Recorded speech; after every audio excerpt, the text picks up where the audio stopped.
Fique de pé, vamos ler a palavra de Deus. Então, por favor, Mateus 24, eu quero falar do assunto mais importante da sua vida. Eu vou tentar ser o mais claro possível e mais amoroso possível para falar desse assunto com você, porque já que você vai sofrer muito se você ficar aí, eu não quero aumentar o seu sofrimento. Quem vai subir, quem vai ficar? Quem vai ficar? Levanta a mão. Mateus 24. Tendo Jesus saído do templo, ia se retirando quando se aproximaram dele os seus discípulos para lhe mostrar as construções do templo. Ele, porém, lhes disse: não vedes tudo isso? Em verdade vos digo que não ficará aqui pedra sobre pedra que não seja derribada. No Monte das Oliveiras achava-se Jesus assentado, quando se aproximaram dele os discípulos em partir, e lhe pediram: diga-nos ou dize-nos, quando sucederão essas coisas e que sinal haverá de tua vinda e da consumação do século? E ele respondeu: vede que ninguém vos engane. Pode se assentar e diga: fale comigo, Jesus. Aleluia. Olha para mim.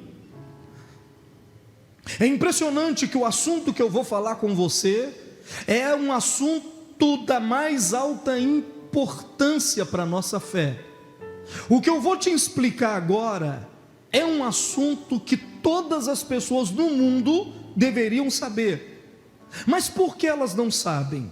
Porque Jesus, ele falou essas coisas somente com seus discípulos.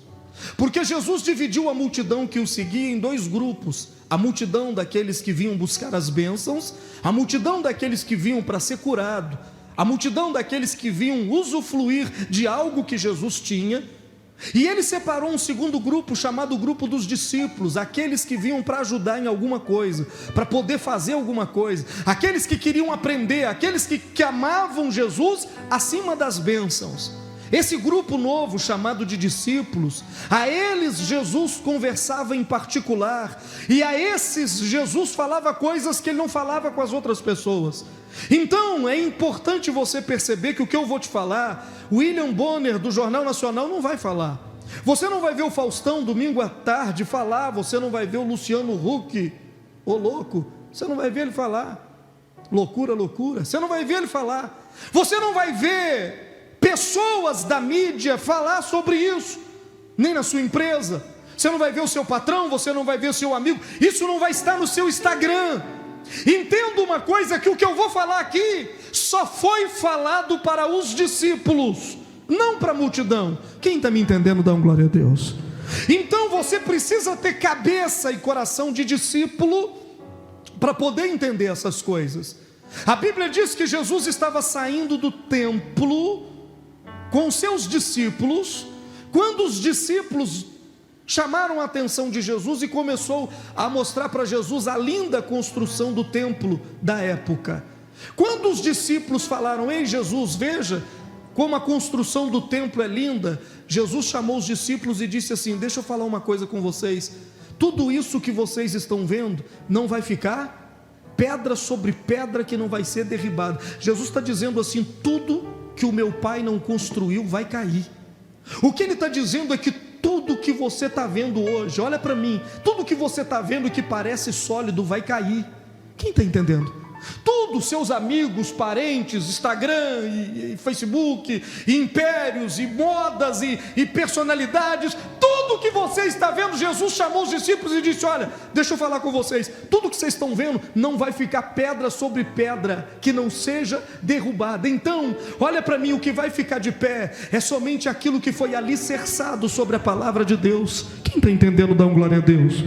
Pastor, e a minha casa vai cair? Se ela não está sobre a rocha, vai cair. E a minha empresa vai cair, e esses sonhos que eu tenho vai cair. Jesus está dizendo: tudo o que não estiver alicerçado no propósito original, tudo que não for baseado no propósito original que você está brigando, vai cair, não vai ficar de pé.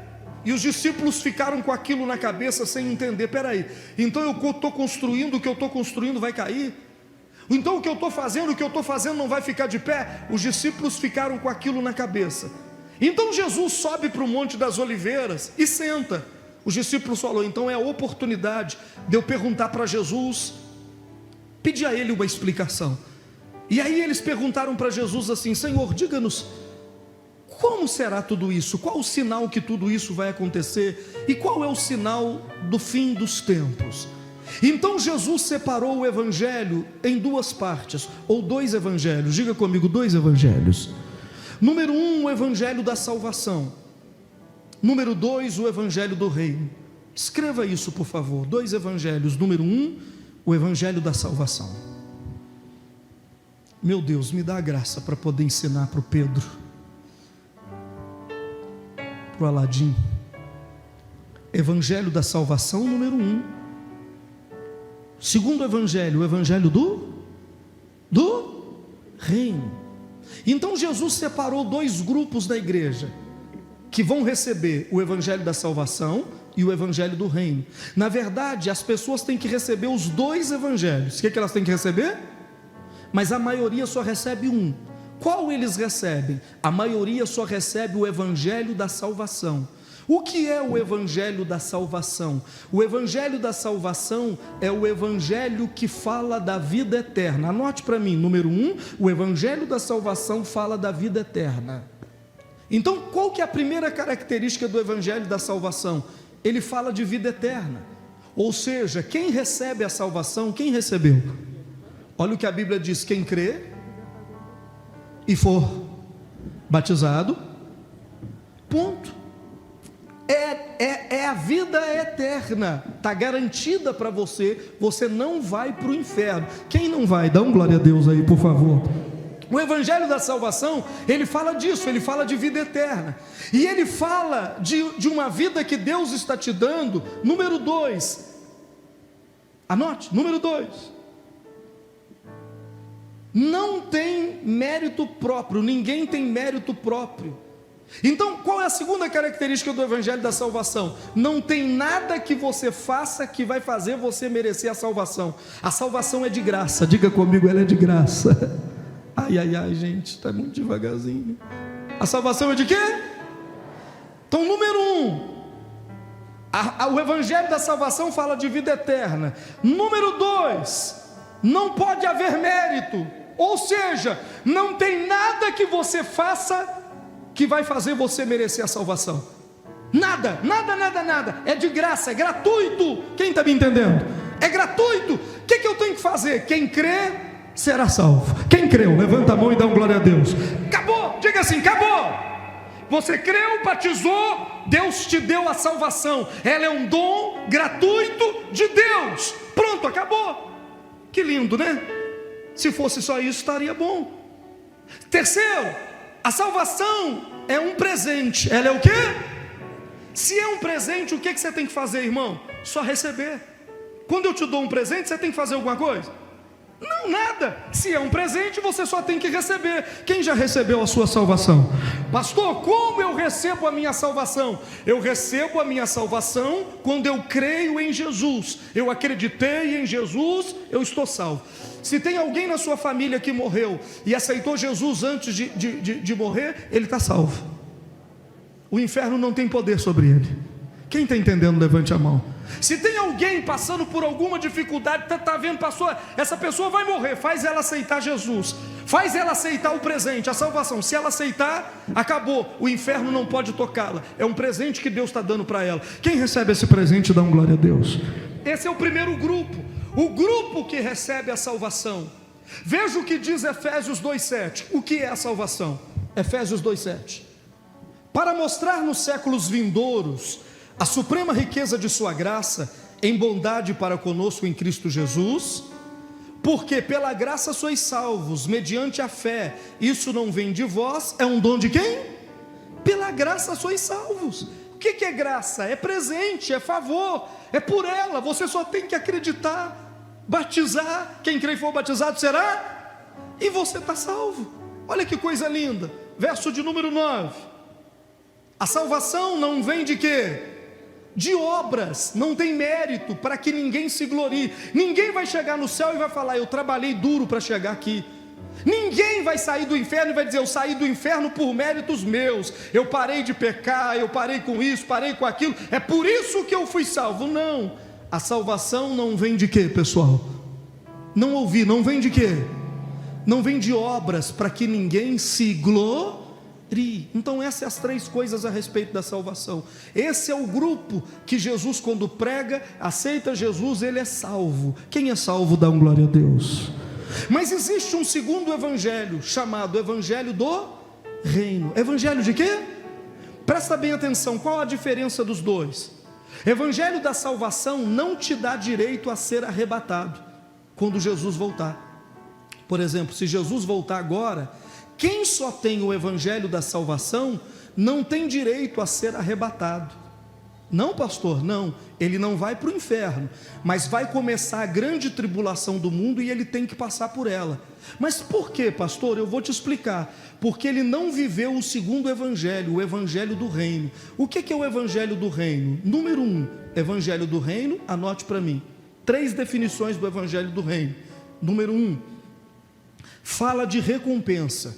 O evangelho do reino já é uma recompensa para aquelas pessoas que foram salvas, mas não ficaram sentadas na igreja. Eles começaram a trabalhar para Deus de alguma forma, viraram discípulos. Veja que é diferente. Você pode ser salvo e não fazer nada e continuar salva. Mas se você começar a trabalhar para Deus, abrir uma célula, ser obreiro, falar do amor de Deus, fazer alguma coisa para Deus, você agora está trabalhando para o reino de Deus. Então agora Deus vai te dar uma recompensa. Qual a recompensa que Deus vai te dar? Antes da igreja passar pela tribulação, Deus vai tirar algumas pessoas da igreja e vai levar para o céu, para eles receberem a recompensa do seu trabalho. Quem vai receber, levanta a mão e dá um glória a Deus.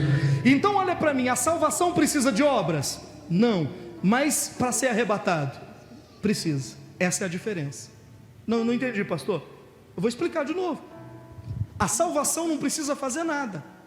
Mas salvação é uma coisa, ser arrebatado, levado por Jesus para que você não passe pela grande tribulação, é outra coisa. Isso fala de recompensa. Quem vai ser levado da terra? A Bíblia diz que Jesus vai vir até as nuvens, e num abrir e fechar de olhos, muita gente da igreja vai ser arrebatado, vai ser tirado, vai sumir, desaparecer. Quem está entendendo? Por que eles vão desaparecer? Porque eles vão para uma festa chamada as bodas do Cordeiro. Lá nós vamos encontrar com Abraão. Quem vai, pelo amor de Deus? Você vai conhecer o apóstolo Pedro, o amor chamado João. Você vai encontrar todos os apóstolos, Abraão, Isaac, o meu rei Davi, eu vou encontrar com ele.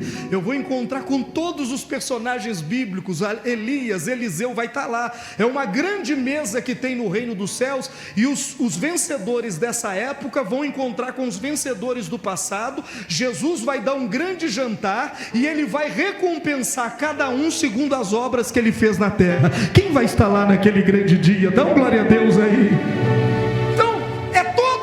Que vai ser arrebatado, pastor André? Não, é quem tem direito à recompensa, salário. Quem tem direito à recompensa? O salário. Quem recebeu a salvação e começou a trabalhar para Deus. Essas pessoas é que vão ter a recompensa. Veja para você ver quantas pessoas estão trabalhando aqui. Olha, a maioria está sentada, a minoria que trabalha. Significa que não é a maioria que vai subir. Muitos são chamados, mas poucos vão ser arrebatados. Por quê? Para ser arrebatado tem que viver o evangelho do reino. E ele fala, número 1, de recompensa. Número 2, ele fala, evangelho do reino, fala de conquista de quem é fiel. É uma conquista de quem é fiel. Então, para ser arrebatado, você tem que ser fiel. Irmãos, tem gente aqui que se mexer com ele, ele vai embora. Olha aqui para mim, fala sério. Se te irritar, o que você faz? Você levanta e vai embora. Porque você vai dizer, não vou passar. Ninguém vai ficar aí me fazendo passar aflição, não. A maioria das pessoas vivem de trocar de igrejas. Porque quando aperta o calo delas numa igreja, o que elas fazem? Ela vai para outra. Me irritou, eu vou embora mesmo. Não tem essa não. É uma característica de quem não é fiel. Está me entendendo o que eu estou dizendo? O reino do céu, Jesus vai arrebatar quem é fiel, ou seja, aquele que passou pelas aflições, aquele que foi perseguido, aquele que foi injuriado, caluniado, mexeram com ele, machucaram ele, mas ele continuou sendo o quê? Fiel. Ele não largou a mão do arado, ele pôs a mão no arado e continuou trabalhando, perdeu dinheiro, continuou, morreu gente, continuou, ele sofreu, mas continuou, falaram mal dele, ele continuou, perseguiram ele, ele continuou, ele foi fiel. Então a Bíblia diz que quando Jesus voltar, ele vai te levar para te dar recompensa por você ter sido fiel. Quem está entendendo, dá uma glória a Deus. Isto é diferente da pessoa que só recebe a salvação. Quem recebe só a salvação não tem compromisso. Se mexer com ele, ele vai embora. Se apertou, ele para de vir. Tem gente que fica um mês sem vir na igreja.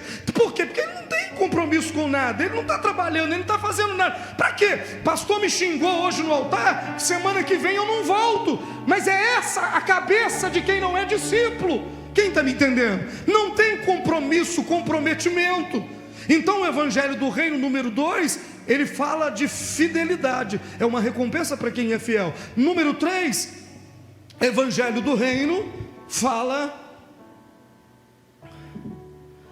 ele será dado, àquele que vencer. Então, para quem Deus vai dar a recompensa de ser arrebatado? Para aquele que vencer. Irmão, se você não for um crente vencedor, o que é um crente vencedor? Aquele que vence as aflições da vida. Você tem ideia de quantas vezes eu já fui tentado a desistir? Igual você.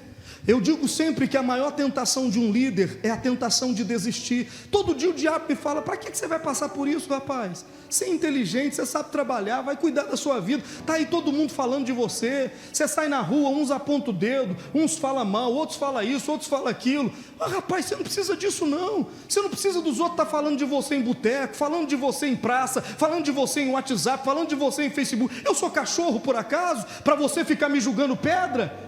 Você me viu traficando? Você me viu prostituindo? Você me viu fazendo alguma coisa? Você me viu? Eu estou te perguntando, você me viu para falar? Você nunca viu, mas você fala de mim com a boca cheia, em qualquer lugar. E aí a tentação vem, amigo, e me fala assim: desiste, larga esse povo para lá, larga isso para lá, você já é salvo, você já conhece, Deus te ungiu, para com isso. Só que se eu largar, eu não vou ter direito a ser arrebatado para me receber a minha recompensa, porque o Evangelho do Reino fala de quem é vencedor, tem que ser vencedor.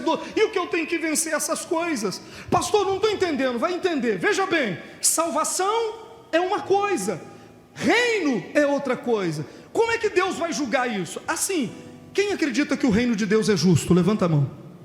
Vou perguntar, você levanta as duas para eu saber que você entendeu. Quem acredita que o reino de Deus é justo? Levante a mão.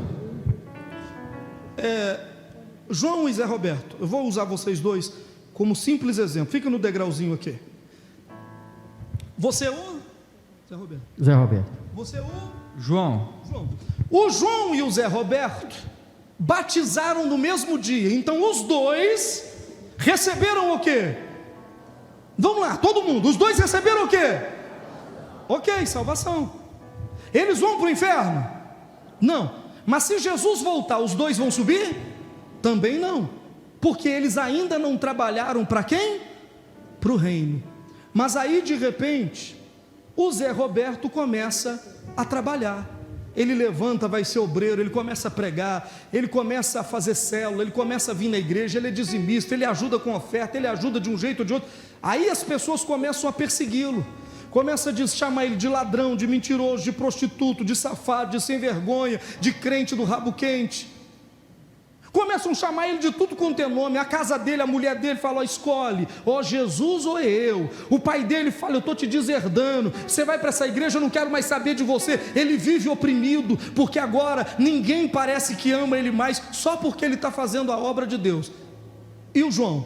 O João só vem na igreja quarta e domingo, senta, participa do culto, volta para a casa dele. Quando ele chega em casa, a esposa dá um beijo nele, diga: meu amor, chegou mais cedo hoje. No trabalho todos amam ele, porque ele não toca no nome de Jesus em lugar nenhum. Então ninguém o persegue, ninguém fala nada com ele. Ele é crente nominal, é aquele crente que só tem nome de crente, mas não tem obras de crente, ele não faz nada. Então ele não passa as aflições, ele não passa dificuldade, ele tem uma vida tranquila, ele viaja todos os anos, 2 vezes por ano, todo fim de semana que é um feriado, se mesmo que for domingo de Santa Ceia, ele viaja, vai com a família, depois ele toma a Santa Ceia, não tem problema. Esse aqui deixa de viajar porque ele tem compromisso, ele tem que trazer gente na igreja, ele tem que jejuar, ele tem que orar, e os outros metendo pau, os outros falando, esse não, todos os dois receberam a salvação, mas esse o trator está passando em cima dele, esse aqui tem uma vida tranquila. Jesus volta, quem Jesus vai arrebatar? Quem? Imagina que Jesus leva o Zé, mas leva também quem? O João. Chegando lá, o Zé Roberto senta na mesa do cordeiro, perto de Abraão, Isaac, Eliseu, Elias, Moisés, todo mundo junto, mas ele vira para o lado, quem é que está lá? O João. Ele fala, uai, você aqui? Ele fala, uai, eu recebi Jesus igual você, Deus não faz acepção de pessoas, não? Aí o Zé fala assim, mas rapaz, eu tive que dar a minha vida para me chegar aqui, perdi amigos, perdi família, perdi trabalho, gente falou mal de mim, eu sofri para me chegar aqui, eu fui fiel até o fim. E você? Uai, eu só ia na igreja 2 vezes por semana, sentava lá, viajava, passeava, tomava um vinhozinho, tomava uma cervejinha de vez em quando, não tinha problema, porque eu recebia a salvação, minha vida era tranquila. Aí o Zé fala, mas eu vivi minha vida de jejum, de consagração, de busca de Deus, e nós dois estamos aqui. O que é que vai parecer que o reino de Deus é? Justo ou injusto? Justo ou injusto? Injusto. É por isso que isso não vai acontecer, porque o reino de Deus é justo. Quem está entendendo, aplauda Jesus bem forte. Obrigado. É justo. Reino de Deus é para receber o quê? A recompensa. Veja bem, quem acredita que nós vamos encontrar com os mártires do passado? Levanta a mão. Pedro, que morreu, como é que Pedro morreu? Crucificado de cabeça? E o João foi levado para a ilha de Pátmos, julgaram ele num caldeirão de óleo fervendo, fazendo ele negar Jesus, e ele nunca negou. Paulo foi decapitado, colocaram a cabeça dele na guilhotina e decapitaram o apóstolo São Paulo. Tiago foi morto a espadas. E os cristãos de Roma, que eram levados para a arena, colocado piche, acendia fogo neles, e o imperador dizia, nega Jesus e eu deixo você viver. E eles dizem, jamais eu negaria Jesus. E eles não negavam Jesus, e eles eram incendiados, viravam tochas. E os leões que comiam as crianças nas arenas, os homens, as mulheres, crentes, irmãos nossos que viveram alguns séculos antes de nós, pagaram um preço terrível. John Ganso, que foi levado para uma fogueira e colocado ele na fogueira em praça pública no século passado, acenderam a fogueira e a única coisa que ouvia era o louvor dele, enquanto a fogueira queimava a carne, o cheiro de carne queimada subia, e ouvia o louvor dele, porque ele era dedicado ao reino de Deus. Essas pessoas todas vão estar no céu, nas bodas do Cordeiro, e você vai estar lá. Eles vão olhar para você e vai dizer, mas o que você passou para chegar aqui? O que você veio receber aqui? Se arrebatamento é para dar recompensa, ele vai dizer, que recompensa você vai receber aqui? A recompensa de ser um vagabundo espiritual, de ir na igreja 1 vez por semana e ainda criticar a igreja que você frequenta, porque tem gente que tem o cúmulo de vir na igreja e falar mal dela. Ele se alimenta dela, é curado por ela, e ele fala mal dela. Ele contribui com Satanás e com a obra dele. Você acredita mesmo que essas pessoas vão chegar lá do mesmo jeito? Não vão, queridos. Jesus vai levar aquelas pessoas que se dedicaram para dar recompensa, e os que receberam a salvação e que ficaram, vão passar pela grande tribulação, porque agora, o que eles não sofreram antes do arrebatamento, vão sofrer depois do arrebatamento, quando o anticristo quiser colocar a marca da besta em você, e se você colocar, você perde a sua salvação. Quando eles te disserem, ou você confessa, ou você nega Jesus, ou você morre, e aí você escolhe, porque agora não tem mais jeito. Você sabe que Jesus já levou as pessoas, você sabe que agora é a sua última chance, então aí você vai pagar o preço que você não quer pagar agora. O que você não quer pagar na graça, você vai pagar na tribulação. Quem está me entendendo? Então existem 2 evangelhos, pastor? Existe, eu estou dizendo para você. O primeiro evangelho é o da graça, o da salvação, mas não existe só ele. Mateus 24:14, olha o que Jesus disse. Mateus 24:14. E será pregado este evangelho de quê, gente? Do reino. Então existe o evangelho da salvação e existe o evangelho do reino. Não é o evangelho da salvação que será pregado em todo mundo, é o evangelho do reino, olha lá. E será pregado o evangelho do reino por todo mundo, para testemunho a todas as nações, então virá o fim. Então, e essa mensagem que eu estou pregando vai ser pregada no mundo inteiro. Quando ela for pregada nos 4 cantos da terra, ela não é pregada para convencer as pessoas, porque elas já foram convencidas, elas já têm a salvação. Ela é pregada para mostrar para as pessoas por que elas não podem ser arrebatadas. O reino é isso. Quem está me entendendo? O reino é isso. Veja o que Jesus falou. Eu li a respeito do reino. Veja Apocalipse capítulo 2, verso 17 e o verso 26. Apocalipse, a respeito do reino, veja. Apocalipse 2, 17, depois o 26. Quem está comigo, dá um glória a Deus. Quem está ligado? Quem tem ouvidos, ouça o que o Espírito diz às igrejas. Diga comigo, ao vencedor. Então você tem que ser o quê? Tem que ser o quê, gente? Quem está enfrentando uma luta na igreja? Não é para você ir embora, é para vencer. E se não está enfrentando, se prepara que vai enfrentar. Está entendendo, irmão? Se ninguém te perseguiu ainda, você ainda não está vivendo o evangelho, porque vão te perseguir. Ou você acha que eu sou mais sujo do que você, por isso que as pessoas falam mal de mim? É isso que você acha? É por causa de Cristo em mim, a esperança da glória. E o dia que você viver o evangelho de verdade, você vai ser perseguido e você vai ter que vencer. Por isso Jesus está dizendo, ao vencedor, quem tem ouvidos ouça, ao vencedor dar-lhe-ei o maná escondido, bem como lhe darei uma pedrinha branca. Porque quando você for arrebatado, quem vai? Dá um glória a Deus. Quando você chegar nas portas do céu, um anjo vai te entregar uma pedrinha branca. O que tem nessa pedrinha branca? O seu nome. O nome que você tem no céu. O seu nome não é, como é que você chama? Não é esse nome feio. Você tem um nome lindo no céu. Porque o seu nome aqui na terra, geralmente, você já viu o significado do seu nome? É um trem errado. Lá no céu, Deus te chama por um outro nome. Eu queria ver, glória a Deus, meu Pai. Lá no céu, os anjos te conhecem por um outro nome. A pedrinha branca é a carteira de identidade que Deus vai te dar no céu, nova. Ele vai te dar uma nova identidade e o seu novo nome. O nome que você tem desde antes da fundação do mundo, quando você já existia em Deus. Então Ele te dará uma pedrinha branca, sobre essa pedrinha branca escrito um novo nome, o qual ninguém conhece, exceto aquele que ninguém sabe o seu nome, exceto você, que vai receber esse novo nome. Quem vai receber, dá glória a Deus. Mas você vai ter que ser como é que ser um vencedor? Continua sendo obreiro? Não, pastor, passei umas aflições aí, eu larguei de lado. Como é que é? Como é que é? Você continua fazendo o que Deus chamou na célula? Não, pastor, é porque são umas coisas aí. Como é que é? Então você não é um vencedor. Vencedor é aquele que persevera até que dia, gente? Até o fim. Olha o verso de número 26. Diga comigo de novo, ao vencedor que guardar até o fim o quê? As minhas obras. Viu que a salvação precisa de obra? Não. Salvação precisa de obras? Não. Mas para ser arrebatado, precisa. Por isso que está dizendo, olha, que guardar até o fim as minhas obras. Ou seja, a obra que eu estou fazendo agora, eu tenho que levá-la até que dia? Até o fim. Não adianta eu fazer um dia e largar de lado. Não adianta eu fazer uma semana e parar de fazer. Está cheio de gente aqui que já trabalhou bonito, mas largou.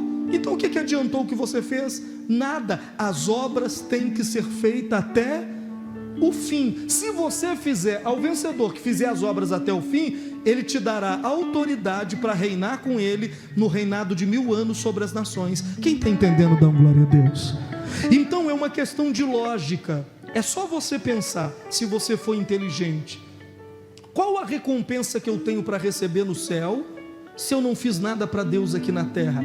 Você já tem demais, você já é salvo, você já tem a sua salvação. Então ser arrebatado é uma recompensa especial que Deus vai dar para aqueles que, além de receber a salvação, batizar nas águas, trabalharam para Deus fielmente. Deus chama as pessoas que serão arrebatados de o vencedor. Por isso está escrito: ao que vencer, o vencedor. Ele chama essas pessoas de o vencedor. Eu quero que você olhe para o pastor e veja o pastor como um vencedor. Não é porque ele está com dinheiro, cheio de dinheiro no bolso, é porque ele venceu as dificuldades que lhe apresentou a vida, e ele continua firme fazendo a obra de Deus. Quem está entendendo? Esse é o vencedor. Quem pode aplaudir Jesus bem forte? Bem forte, por favor. Dá um glória a Deus quem vai ser arrebatado aí. Então olha para o irmão e diga assim: entendeu o evangelho da salvação? E o evangelho de quem? Do reino. Eu recebi o reino de Deus. Quem já recebeu? Não só a salvação, eu recebi o reino. Por isso, quando Jesus pregava, ele dizia assim: ó, quando vocês entrarem numa casa, diga para eles: o reino dos céus chegou. Ele estava dizendo que Deus não quer te dar só a salvação, só a vida eterna. Ele quer te dar direito a ir para o céu. Por quê, pastor? Deixa eu te explicar uma novidade. Quem não for arrebatado é salvo, mas nunca vai ver o céu. Porque a Bíblia diz que quando os vencedores chegar lá depois do arrebatamento, Deus vai descer com a cidade de Nova Jerusalém. A cidade vai descer, Deus vai descer, os anjos vai descer, todo mundo vai descer. Você não vai chegar no céu. Aí Deus vai transformar essa terra e vamos morar aqui. A única oportunidade de conhecer lá em cima é ser arrebatado. Quem vai? Se dependesse de você levantar a mão e dizer alguma coisa, você já tinha ficado. Quem vai? Aplauda Jesus bem forte.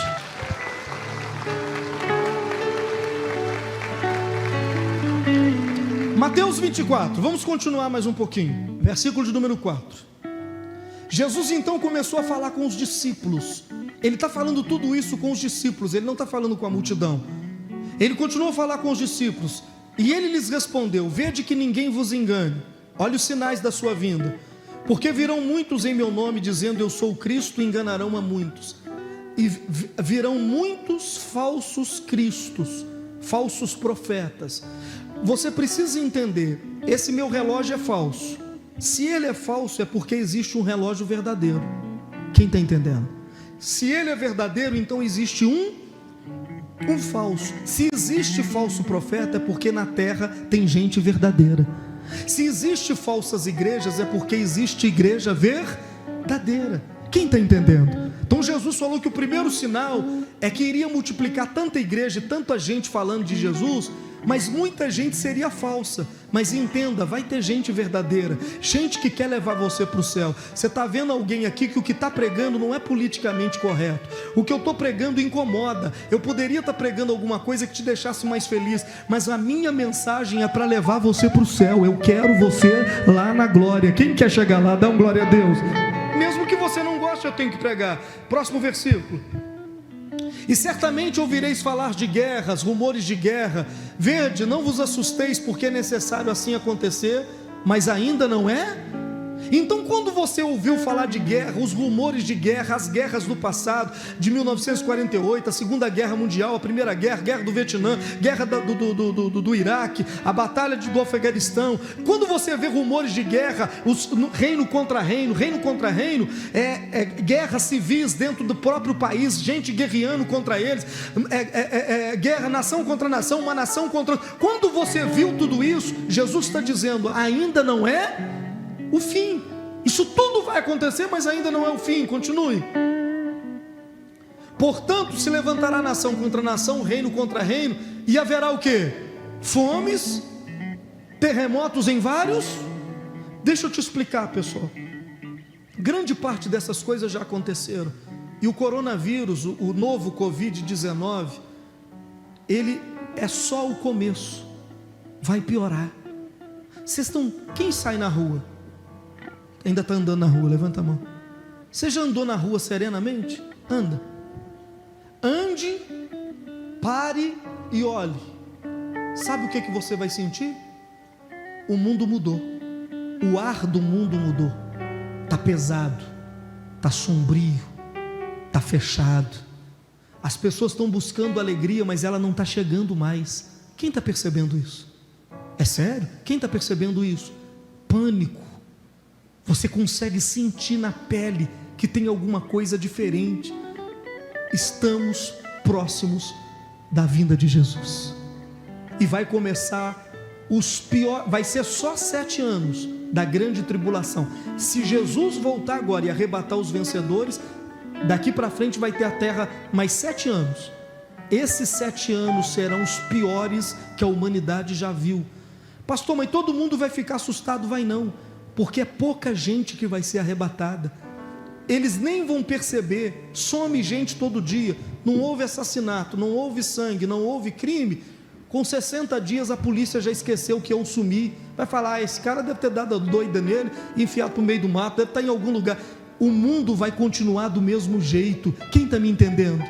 Mas você vai saber que algo aconteceu, porque muita gente boa vai desaparecer de uma vez. Sua mãe, quem sabe o seu parente, seu pai, quem sabe a gente que você ama, criança, porque das crianças já é o reino de quem? Presta atenção no que eu estou te falando. Continue.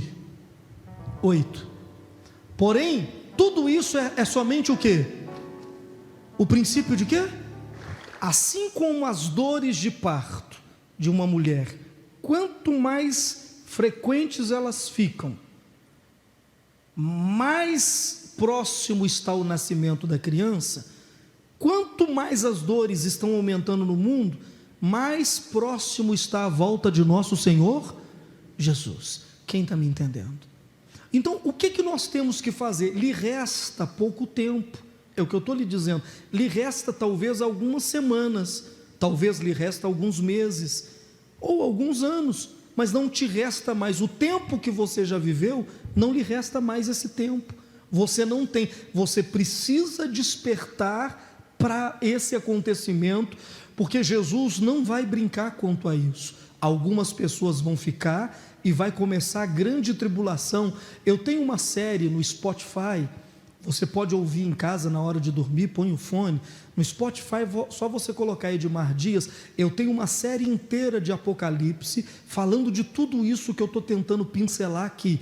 Entra lá para você ouvir direitinho. Irmãos, eu estou lhe dizendo em nome de Jesus, era a única coisa que você devia estudar, porque tudo que você está construindo, disse Jesus, não vai ficar pedra que não vai ser derrubado.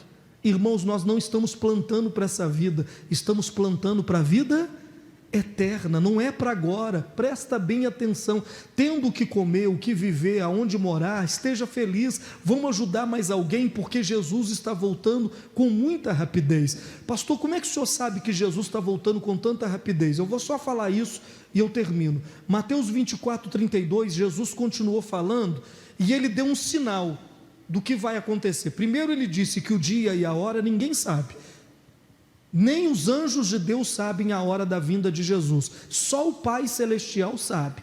Mas Jesus deu um sinal, ele falou de uma geração e de uma época que vai ser a época que ele vai voltar.